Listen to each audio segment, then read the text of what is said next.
Okay, so in this video, we're going to be assessing counter-industrial theories to our understanding of the process of development in the world today. So counter-industrial theories are critical of the Western industrial model of development.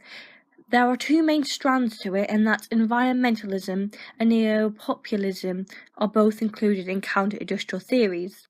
And then you've got people-centered development, which is used to describe the types of development policies that are proposed by counter-industrial theories.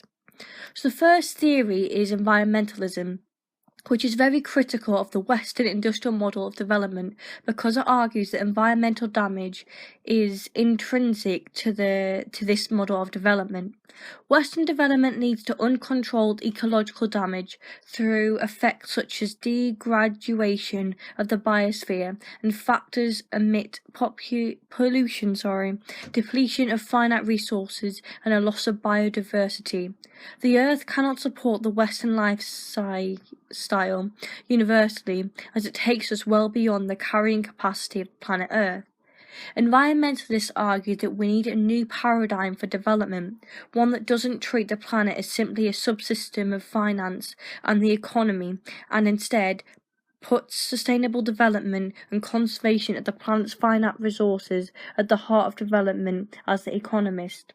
For example, Balding argues that anyone who believes in infinite growth on a finite planet is either a madman or an economist. Also, environmentalists would argue that the effects of things like climate change are potentially devastating to a developing country. For example, Uganda's main export is coffee, but if the temperature rose to just 2 degrees, most of Uganda's land would be unsuitable for growing coffee crops.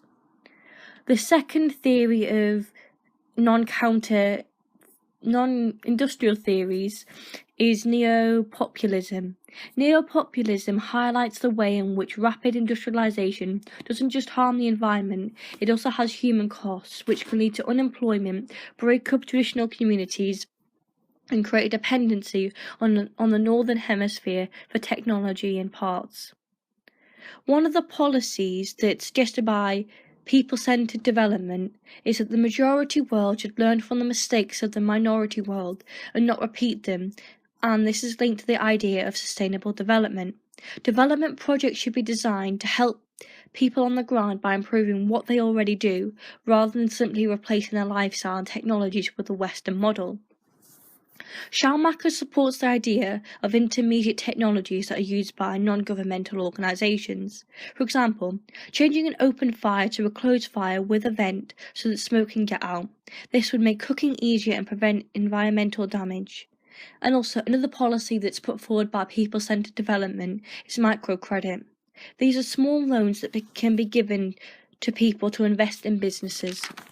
However, the problem with microcredit is that it can only have a limited impact. The loans that are meant to help poor people start their own business or develop their own business are too small, which means that it doesn't give the entrepreneurs the opportunity to really develop their business from a small one-person business to a medium-sized business that could employ other people. Also, loans that are taken out may be used for other reasons, such as a family wedding, which defeats the purpose of microcredit.